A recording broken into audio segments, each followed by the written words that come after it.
அனைவருக்கும் வணக்கம். நம்ம இந்த வீடியோவில்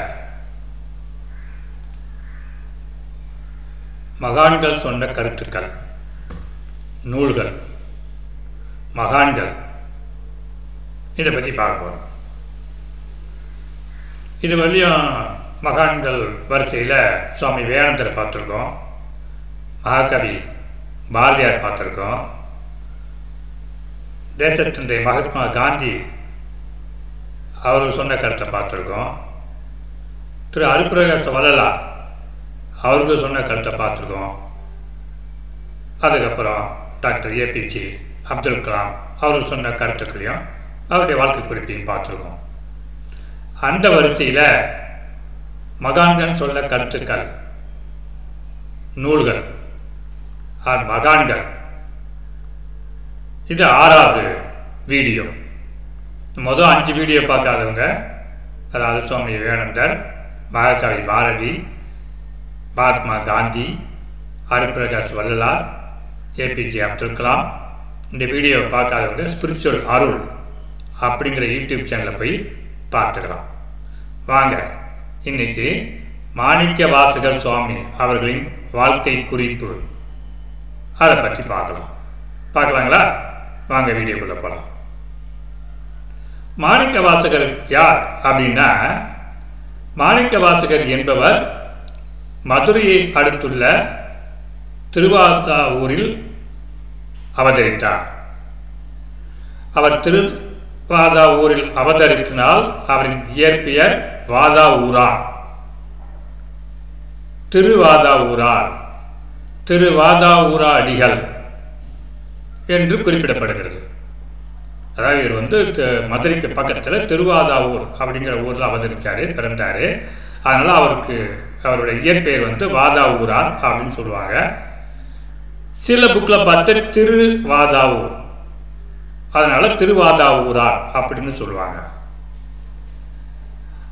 இந்த திருவாதாவூர் அடிகள் அப்படின்னு அவர் பேரை சொல்லுவாங்க. இவருடைய தந்தை பேர் சம்பு பாதாசிரியர், தாயார் பேர் சிவஞானவதி ஆவார்.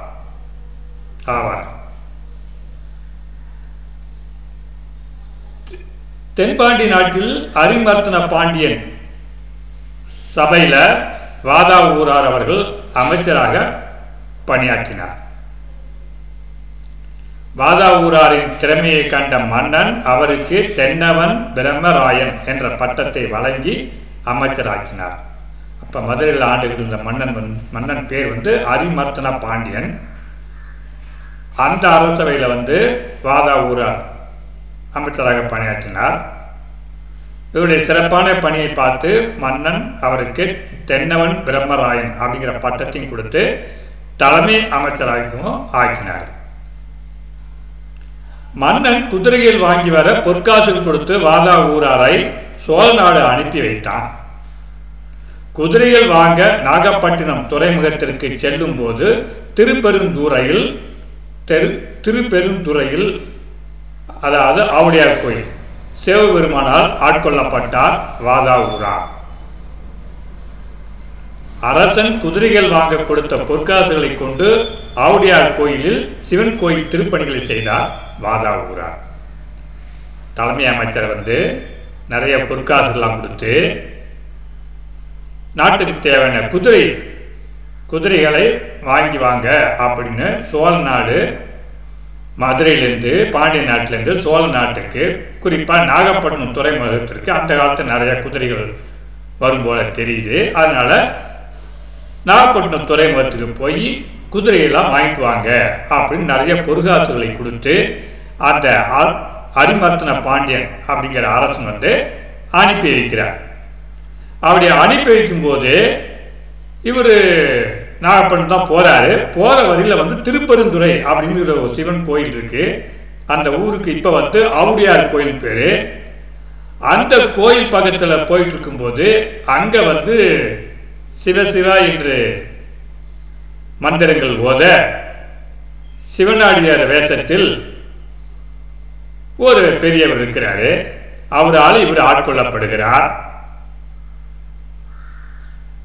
தன்னிடம் அரசன் கொடுத்த பொற்காசுகளை அந்த ஆவுடையார் கோயில் சிவன் கோயில் திருப்பணிக்கோசம் செலவு செய்கிறார். மன்னருக்கு இச்செய்தி தெரிய வர வாதா ஊராரை சிறைப்பிடித்து வாருங்கள் என கட்டளை பிறப்பிக்க படை வீரர்கள் வாதா ஊராரை சிறைப்பிடித்து மன்னன் முன் நிறுத்தினர். இந்த விஷயம் மன்னனுக்கு போயிடுச்சு, ஹரிமர்த்தன பாண்டியனுக்கு. அதாவது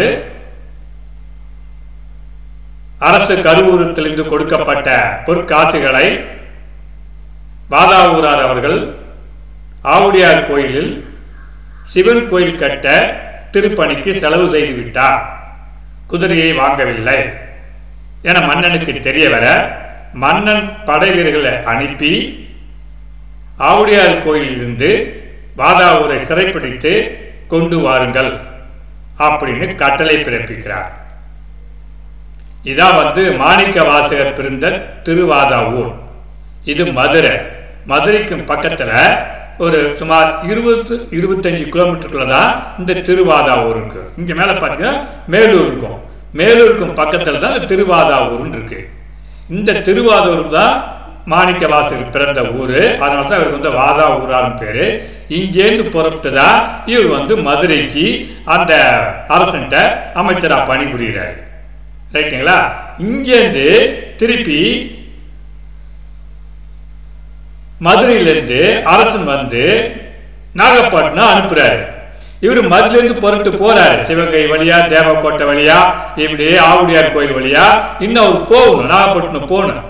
அதுக்குள்ள மாணிக்க வாசகரை அந்த வாதா ஊரார இங்க உள்ள ஆவுடையார் கோயில் அதில் இருந்த சிவன் வழியில் இருந்த ஒரு முதியவர் ஆட்கொள்கிறார், சிவன் ஆட்கொள்கிறார். அதனால இங்கே தங்கி விடுகிறார், இங்கே இறைப்பணி செய்கிறார். இங்கே இருந்து சிறைப்பிடித்து மதுரைக்கு வாதா ஊரார் அழைத்து செல்லப்படுகிறார். இறைவா, இது என்ன கொடுமை, தங்களுக்கு திருப்பணி செய்தது குற்றமா என இறைவனிடம் கேள்வி கேட்கிறார். என்ன இறைவா, நான் திருப்பணி தானே செஞ்சேன், என்னை இப்படி சிறைப்படுத்துறாங்களே அப்படின்னு இறைவன்கிட்ட கெஞ்சுகிறார். மகனே, கவலையுறாது, குதிரையுடன் வருவேன் என கூறி இறைவன் மறைந்தார். இவர் கேள்வி கேட்ட உடனே உருகின உடனே இறைவன் அசரீதியா சொல்றாரு, மகனை கவலைப்படாது, குதிரையுடன் நான் வருவேன் அப்படின்ட்டு சொல்லி மறைகிறார். சிவன் தனக்கு வாக்குறுதி அளித்ததால் வாதா ஊரார் மன்னனிடம் இன்னும் சில நாட்களில் குதிரைகள் சேரும் என அவர் மன்னனுக்கு வாக்குறுதி அளிக்கிறார். சிவன் இவருக்கு வாக்குறுதி கொடுக்கிறாரு, வாதா ஊரார் மன்னனுக்கு வாக்குறுதி கொடுக்கிறாரு, இன்னும் சில நாளில் குதிரை வந்துடும். இருப்பினும் மன்னன் வாதா ஊரை சிறையில் அடைத்தான். மன்னன் அதை நம்புட சிறையில் அடைக்கப்பட்டார் வாதா ஊரார். சில நாட்கள் கழிந்தன. சிவபெருமானே குதிரை சேவகனாகி பல நூறு உயர் குதிரைகளை மன்னனிடம் வாதா ஊரார் சார்பாக குதிரைகளை ஒப்படைத்தான். சிவபெருமானே குதிரை சேவன் வடிவில் உயர் குதிரைகளை எடுத்துக்கொண்டு வாதா ஊரார் சார்பாக மன்னனிடம் ஒப்படைத்தான். மன்னனும் மகிழ்ந்து குதிரைகளை பெற்றுக்கொண்டு வாதா ஊராரை சிறையிலிருந்து விடுவித்தான். மன்னனுக்கு குதிரை வந்துருச்சு, அதனால வாதா ஊராரை சிறையிலிருந்து விடுதலை செஞ்சிட்டாரு. சில நாட்களிலேயே குதிரைகள் எல்லாம் நிறையாக மாறி ஊழையிட்டு அங்கும் இங்கும் ஓடின. கொஞ்ச நாள் ஆச்சு, வாதா ஊரார் வெளியே வந்துட்டாரு. ஆனா குதிரைன்னு மன்னன் வாங்கினது எல்லாமே நரியா மாறி அங்கங்கும் நரி ஊழையிட்டது. அரசன் வாதா ஊரரை அழைத்து குதிரை என கொடுத்தது எல்லாம் நரிகளாயின, நீ என்னை ஏமாற்றி விட்டாய் என்று கோபமடைந்து வாதா ஊராரை மீண்டும் சிறையில் அடைத்தான். மன்னனுக்கு விஷயம் போச்சு, இந்த மாதிரி எல்லா குதிரை நரிகள் ஆயிடுச்சு, வாதா ஊரார் நம்மளை ஏமாற்றிட்டாரு அப்படின்னு சொன்ன உடனே மன்னன் கடுகோபம் அடைந்து திரும்பவும் வாதா ஊராரை சிறையில் அடைத்தான். எல்லாம் இறைவன் செயல் என அவரும் சிறை சென்றார். எல்லாம் சிவன் செயல் என்று வாதா ஊரார் சிறைக்கு சென்றார். பிறகு வாதா ஊராரை வைகை ஆற்றில் சுடுமணலில் நிற்க வைத்து தலையில் கல்லையும் கட்டி தண்டனை கொடுத்தான். சிறையில் மட்டும் அடைக்கல, வாத ஊரை நல்ல வெயில் காலம். அப்போ வந்து அந்த வைகை ஆற்றுல ஆற்றுல நிற்க வச்சு மணலில் சுடுமண்ணில் நிற்க வச்சு தலையில் கல்லையும் கட்டி தண்டனை கொடுத்தான் மன்னன் ஹரிமர்த்தன பாண்டியன். சில நாட்கள் கழிந்தன. சிவபெருமான் அரசனை தண்டிக்க வைகை ஆற்றில் வெள்ளப்பெருக்கு உண்டாக்கினார். நல்ல வெயில் காலம். இவரை வாதாவூரரை காப்பாற்றணுன்ட்டு வைகை ஆற்றில் வெள்ளப்பெருக்க சிவன் உண்டாக்கினார். அரசன் வாதாவூரரை வைகை ஆற்று விட்டு வெளியில் வர செய்தான். வெள்ளம் வந்ததுனால அரசன் வந்து வாதாவூரரை வைகை கரையை விட்டு வெளியே கொண்டாண்டார். வைகை ஆற்றின் இருபுறமும் வெள்ளம் கரை புரண்டு ஓடியதால் வெள்ளத்தடுப்பு பணி செய்ய வீட்டிற்கு ஒருவர் வர ஊர் மக்களுக்கு அரசன் உத்தரவிட்டான். வைகை ஆற்றில் வெள்ளம் வந்துருச்சு, மதுரை ஊரில் தண்ணி வரப்போகுது. அதனால் என்ன பண்ணார் மன்னர், வீட்டுக்கு ஒரு ஆள் வந்து வைகை கரை அடைங்க அப்படின்னு உத்தரவு போட்டான். சிவபெருமான் மீது பக்தி கொண்ட வந்தி என்ற புட்டுவிற்கு வயதான மூதாட்டி தனக்கு பிள்ளை இருந்தால் அரசன் கட்டளைக்கு இணங்க வைகை கரை அடைக்க ஆள் அனுப்பி இருப்பேனே என வருந்தினார். வந்தின்னு ஒரு பாட்டி வைகை கரையில் புட்டு வித்துட்டு இருந்தவங்க. அவங்க தனக்கு ஒரு ஆள் இல்லையே, அரசன் வீட்டுக்கு ஒரு ஆள் அனுப்பணும்னு சொல்றாரே, நம்மளுக்கு ஒரு ஆள் இல்லையே அப்படின்னு ரொம்ப வருந்தினாங்க. அச்சமயம் சிவபெருமான் கூலி வேலை செய்பவன் போல் வந்தி மூதாட்டியிடம் வந்து, உனக்காக நான் வைகை கரையை அடைக்கிறேன், என்ன கூலி தருவாய் என கேட்க, இந்த புட்டு தான் என்னிடம் உள்ளது என வந்தி பாட்டி கூற, பிட்டுக்கு மண் சுமந்து ஆடினார் பாடினார் ஆனந்த தாண்டவம் ஆடினார் சிவன். வந்திங்கிறவங்க புட்டு விற்கிறவங்க வயசானவங்க, வீட்டுக்கு ஒரு ஆள் வரணும் அரச கட்டளை. இவருக்கு ஆள் இல்லை, குழந்தைகள் இல்லை, ரொம்ப கஷ்டப்பட்டாங்க, வருந்தினாங்க. நமக்கு ஒரு ஆள் இருந்தால் அரசன் சொல்லிட்டு நம்ம ஒரு ஆள் அனுப்பலாமே, நம்ம பங்குக்கு வைகை கரை ஆற்றில் வந்து மணல் அள்ளி போட்டு அந்த வெள்ளம் வராமல் தடுக்கலாமே அப்படின்னு ரொம்ப வருத்தப்பட்டாங்க. அப்போ சிவன் வந்து கூலியாள் மாதிரி வேடம் போட்டுக்கிட்டு அங்கே வந்தி பாட்டிகிட்ட போய் மூதாட்டிகிட்ட போயிட்டு, நான் வேண்டாம் வேலை சரி, எனக்கு என்ன கூலி தருவேன் அப்படின்னப்போ, இந்த புட்டு தான் என்கிட்ட இருக்குது, தான் விற்று பிழைக்கிறேன் அப்படின்னு. சரி ரைட்டு அதே கொடு அப்படின்னு அதை வாங்கி சாப்பிட்டுட்டு சிவன் ஆடினார் பாடினார் ஆனந்த தாண்டவம் ஆடினார். அவருக்கு வைகை கரை அடைக்க ஒதுக்கப்பட்ட பகுதி எந்த வேலையும் நடைபெறாது அப்படியே இருந்ததை பார்த்து மன்னன் கோபமடைந்து சிவன் வழியில் வந்த கூலி ஆளை பிளம்பால் அடித்தான். இவர் புட்டு வாங்கிட்டு நிமிட்டு ஆடுறாரு பாடுறாரு ஆனந்த தாண்டவம் ஆடுறாரு. அங்கே ஒன்றும் வேலை நடக்கல. அவருக்கு ஒதுக்கப்பட்ட இடம் வந்து அப்படியே கரை அடைக்கப்படாமல் இருந்துச்சு. அதை பார்வையிட வந்த மன்னன் வந்து கோபமடைந்து இந்த கூலி வேலை வழியில் வந்த சிவனை பிளம்பால் அடிக்க, அச்சமயத்தில் மன்னர் உட்பட உலக மக்கள் எல்லோரும் தங்கள் முதுகில் அடி விழுந்தது போல் வலியை விழுந்தனர். இந்த கரையை அடைக்கலன்ட்டு மன்னன் வந்து அந்த கூலியாள் மேலே வந்து சவுக்கால் அடிக்கிறாரு, பிரம்பால் அடிக்கிறாரு. அந்த அடி வந்து உலக மக்கள் எல்லோர் முதுகிலும் அடி விழுந்தது போல் வலியை உணர்ந்தார்கள். மன்னன் ஏதோ தவறு நடந்து விட்டதாக உணர்ந்தான். அந்த அடி மன்னனுக்கு விழுந்தது, ஊர் மக்களுக்கெல்லாம் விழுந்தது. அப்போ மன்னன் உணர்றாரு ஏதோ தவறு நடந்து போச்சு அப்படின்ட்டு. அப்போது அசரீரி குரல் கேட்டது, மன்னா எனது சீடன் வாதாவூராரை உடனே விடுதலை செய், நரிகள் எல்லாம் பரிகளாக மாறும், வைகை வெள்ளப்பெருக்கு குறையும் என்று கேட்டது. உடனே அசரீரி கேட்டது, இந்த மாதிரி என்னுடைய சீடன் வாதாவூரரை விடுதலை பண்ணு, நரிகள் எல்லாம் பரிகளாக மாறும், அதாவது பரின குதிரைகளாக மாறும், வைகை கரையில் ஏற்பட்ட வெள்ளப்பெருக்கும் குறையும் அப்படின்னு ஆசிரியர் கேட்டது. மன்னன் அதிர்ந்தான். தம் தவறை உணர்ந்து அரசன் வாதாவூராரை விடுதலை செய்து மதுரை மாநகர் முழுவதும் பல்லைக்கிளி ஊர்வலமாக அழைத்து சென்று கௌரவித்தான்.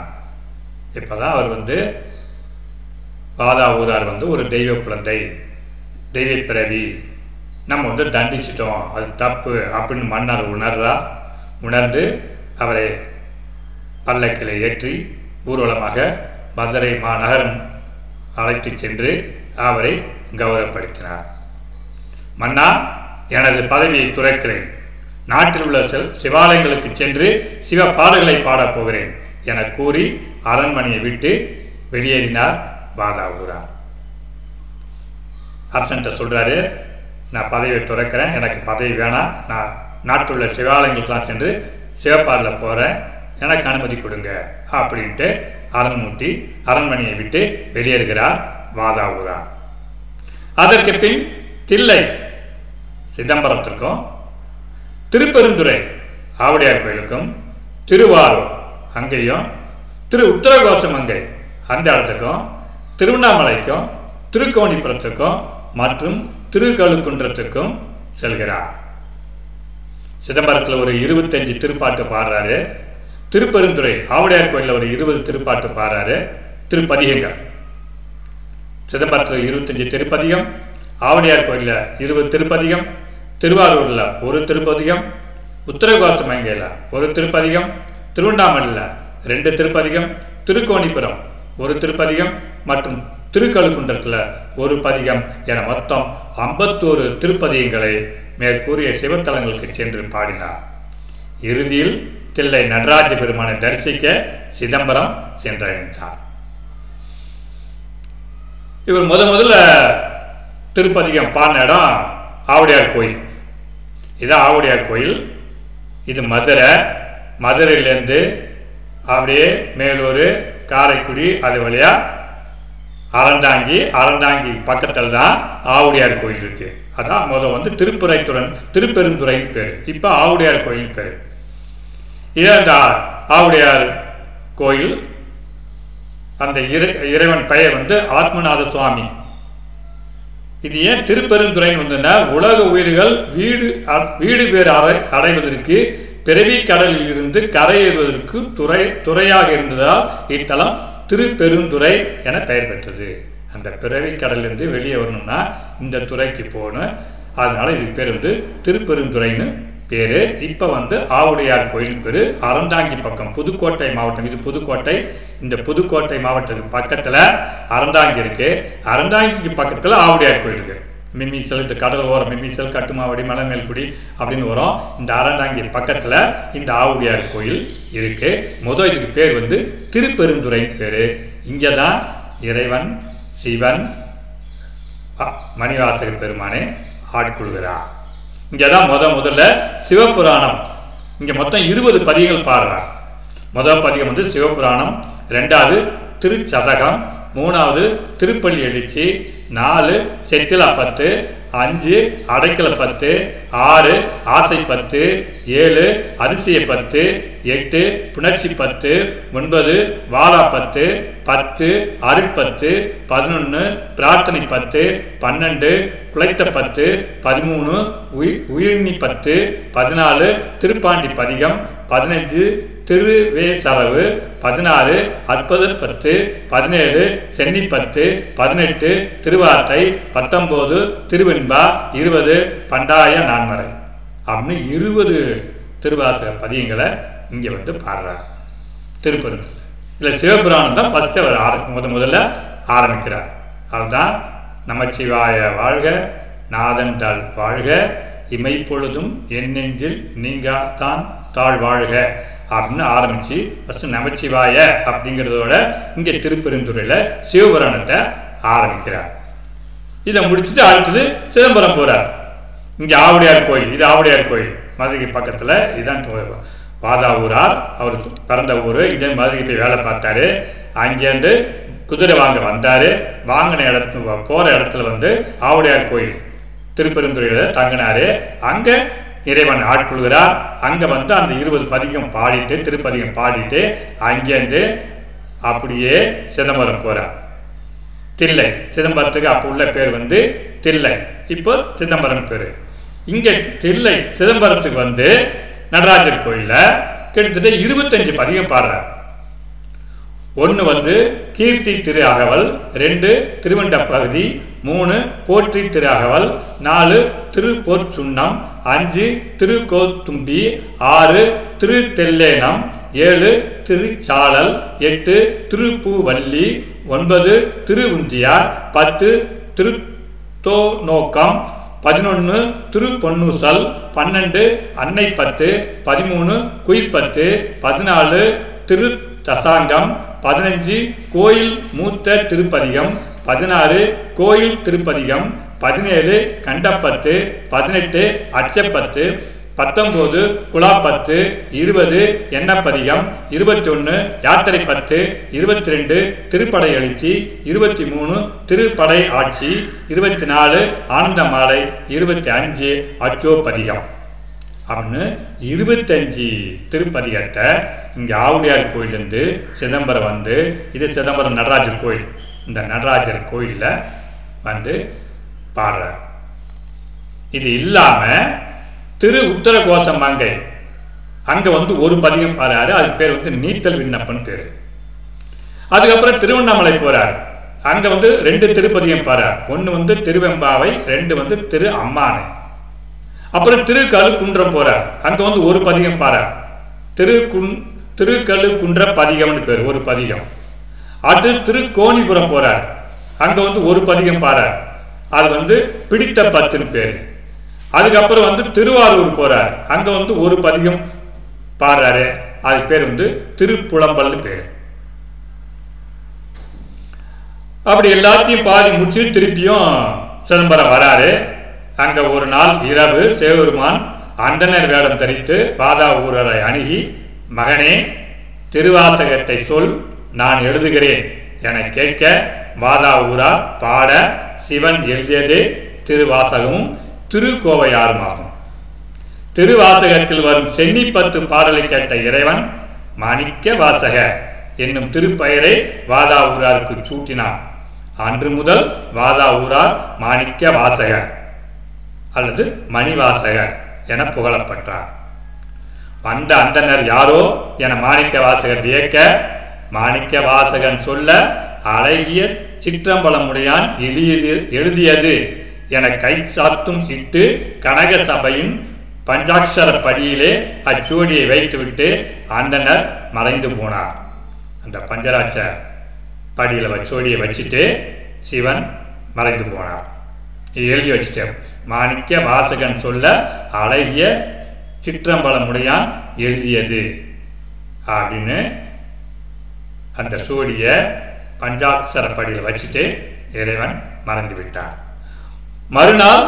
மறுநாள் காலையில் சூடியை கண்ட தில்லை, அதாவது சிதம்பரம் வாழ் அந்தணர்கள் பாடல் பொருளை சொல்லுமாறு மணிவாசகரை வேண்ட, அவரோ தில்லை கூத்தனை காட்டி இவரே பொருள் என கூறி திருவருள் ஜோதியில் 2 கலந்தார் என்பதுதான் மாணிக்க வாசகரின் வரலாறு.